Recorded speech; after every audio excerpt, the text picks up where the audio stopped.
Hello everyone, welcome back to my channel VSS Vedic channel. ఈరోజు మన topic ఏంటంటే son in cancer అండి. అంటే సూర్యుడు మన కర్కాటక రాశిలో ఉంటే ఎలా ఉంటుందో మనం తెలుసుకుందాం అన్నమాట.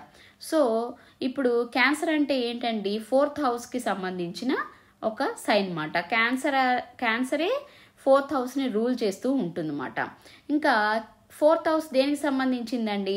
మదర్ యొక్క నారిష్మెంట్, మన మైండ్ ఎంత పీస్ఫుల్గా ఉంది, మన మదర్తో మనకి ఉండే ఎమోషనల్ స్టేట్ ఏంటి, ఇవన్నీ చూపించే సైన్ క్యాన్సర్ అన్నమాట. సో ఇక్కడ క్యాన్సర్ అనేది చాలా వాటర్ సైన్ కాబట్టి ఇక్కడ ఎమోషన్స్ కూడా వీళ్ళ ఎమోషన్స్ చాలా డీప్గా ఉండే అవకాశం ఎక్కువగా ఉంటుందన్నమాట. తర్వాత సన్ అంటే ఎవరు? మన హరోస్కోప్లో ఫాదర్, హెల్త్, కెరియర్ ఒక సిగ్నిఫికేటర్, ఇవన్నీ కూడా సన్ మాట. సో ఎప్పుడైతే సన్ క్యాన్సర్లోకి వచ్చిందంటే అప్పుడు ఏమవుతుందంటే ఫాదర్తో వీళ్ళకి చాలా స్ట్రాంగ్ బాండేజ్ ఉంటుందన్నమాట. అంటే ఫాదర్ వాళ్ళ మదర్ ఎట్లా అయితే ఎమోషనల్గా పెంచుతారో ఇక్కడ ఫాదర్ యొక్క రోల్ ఒక మదర్ లాగా ఉండే అవకాశం ఉంటుందన్నమాట. వీళ్ళు చాలా ఫాదర్తో బాగా అటాచ్ అయి ఉంటారన్నమాట. ఎందుకంటే ఫాదర్ చాలా సెన్సిటివ్గా వీళ్ళకి ఏది మంచి ఏది చెడు అన్నీ కూడా ఫాదర్ గైడెన్స్ ఎక్కువగా ఉంటుందన్నమాట. కెరియర్ కూడా ఫాదర్ వీళ్ళకి 100% ఎక్కువగా వీళ్ళ కెరియర్ విషయంలో ఫాదర్ మంచి సపోర్ట్ చేస్తారన్నమాట. టోటల్గా అసలు వీళ్ళ లైఫ్, తర్వాత వీళ్ళు క్యారెక్టర్ మొత్తం కూడా వాళ్ళ ఫాదర్ ఎలా పెంచారు అన్న దాని మీదే ఎక్కువగా ఆధారపడి ఉంటుందన్నమాట. సో వీళ్ళు చాలా ఫాదర్తో బాగా ఎమోషనల్ రిలేషన్షిప్ ఎక్కువగా ఉంటుందన్నమాట. వీళ్ళు వాళ్ళ ఫాదర్తో ఎప్పుడూ కూడా చాలా మంచి అండర్స్టాండింగ్ లెవెల్స్ ఎక్కువగా మెయింటైన్ చేస్తూ ఉంటారన్నమాట. ఇవన్నీ చూడాలంటే క్యాన్సర్ ఇది ఎవరు రూల్ చేస్తారండి? మూన్, చంద్రుడు రూల్ చేస్తూ ఉంటాడనమాట. సో చంద్రుడి యొక్క పొజిషన్ చాలా ఇంపార్టెంట్ అన్నమాట. చంద్రుడు చాలా మంచి పొజిషన్లో ఉండి మంచి హౌస్లో ఉండి ఏ బ్యాడ్ ప్లానెట్స్తో ఏం అసోసియేట్ అయ్యి ఉండకపోతే గనక నేను చెప్పిన రిజల్ట్స్ అన్నీ వస్తాయన్నమాట. ఒకవేళ గనక ఏదన్నా చంద్రుడు డెబిలిటేట్ అయి ఉన్నా కూడా, బ్యాడ్ సైన్లో ఉన్నా కూడా, బ్యాడ్ హౌస్లో ఉన్నా కూడా వీళ్ళకి అసలు నేను చెప్పినవి ఏమీ వర్తించవు అన్నమాట. తర్వాత ఒకవేళ మూన్ చాలా పవర్ఫుల్ పొజిషన్లో ఉందనుకోండి, వీళ్ళు వాళ్ళ ఎమోషన్స్ విషయంలో కూడా చాలా బ్యాలెన్స్డ్గా ఉంటారన్నమాట. విపరీతమైన ఎమోషన్స్గా ఉండవు అన్నమాట. అదే ఇప్పుడు మూన్ సరిగ్గా లేదు, బ్యాడ్ పొజిషన్లో ఉందనుకోండి, వాళ్ళ ఎమోషన్స్ మీద వాళ్ళకి కంట్రోల్ అనేదే ఉండదన్నమాట.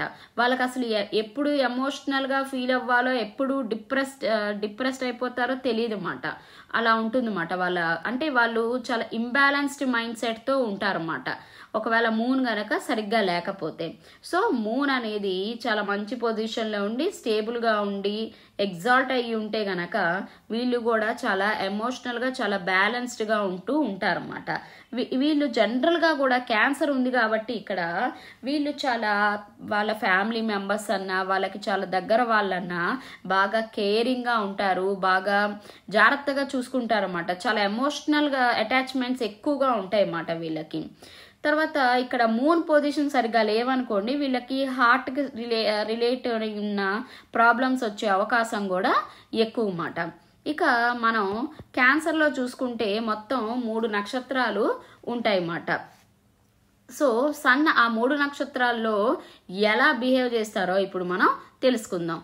సూర్యుడు ఎప్పుడైతే పునర్వసు నక్షత్రంలో ఉన్నారనుకోండి, ఇక్కడ జూపిటర్ యొక్క ఇన్ఫ్లుయెన్స్ ఎక్కువగా ఉంటుందన్నమాట సన్ మీద. సో ఇక్కడ వీళ్ళు చాలా ఎమోషనల్గా చాలా బ్యాలెన్స్డ్గా కూడా ఉంటారన్నమాట. వీళ్ళకి ఏది కరెక్ట్ ఏది రాంగ్ అనేది ఖచ్చితంగా తెలుసు. ఎందుకంటే ఇక్కడ జూపిటర్ అనేది గురువు ఏం చేస్తారండి, గురువు మంచి ఏది చెడు ఏది అనేది పూర్తిగా నేర్పిస్తారు. సో వీళ్ళు ఇక్కడ ఏది మంచి ఏది చెడు అని బాగా ఆలోచించి నిర్ణయాలు తీసుకుంటూ ఉంటారన్నమాట. వీళ్ళు ఎక్కువ క్రియేటివ్ రైటింగ్ ఫీల్డ్స్, టీచింగ్ ఫీల్డ్స్లో ఎక్కువగా ఉండే అవకాశం ఎక్కువ అన్నమాట. తర్వాత సూర్యుడు ఎప్పుడు అయితే గనక పుష్య నక్షత్రంలో ఉన్నారనుకోండి, వీళ్ళు చాలా కేరింగ్గా ఉంటారు, చాలా ఎమోషనల్గా ఉంటారన్నమాట. ఇక్కడ పుష్య నక్షత్రానికి సంబంధించింది లార్డ్ ఎవరంటే శనిదేవుడు అన్నమాట.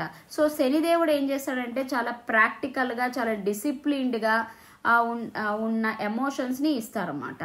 అదే ఇప్పుడు సూర్యుడు అశ్లేష నక్షత్రంలో ఉంటే గనక ఇక్కడ వీళ్ళు అస్సలు ఎమోషన్స్ మీద కంట్రోల్ ఉండవన్నమాట, చాలా ఇంబ్యాలెన్స్డ్గా ఉంటారన్నమాట.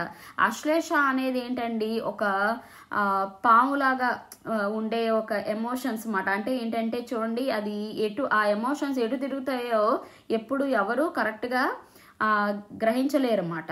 సో వీళ్ళు జనరల్గా ఎక్కువగా మెటీరియలిజం వైపు చాలా కాంక్షలు ఎక్కువగా ఉంటాయి, చాలా కొంచెం సెల్ఫిష్నెస్ ఎక్కువగా ఉంటుంది, ప్రాక్టికాలిటీని ఎక్కువగా కూడా మిస్ అవుతూ ఉంటారన్నమాట. సో ఇదండి మొత్తానికి సన్ ఇన్ క్యాన్సర్ యొక్క విశేషాలు. దయచేసి నా ఈ ఛానల్ అయిన విఎస్ఎస్ వేదిక్ ఛానల్ని దయచేసి మీరందరూ సబ్స్క్రైబ్ చేసుకోండి. Thank you so much.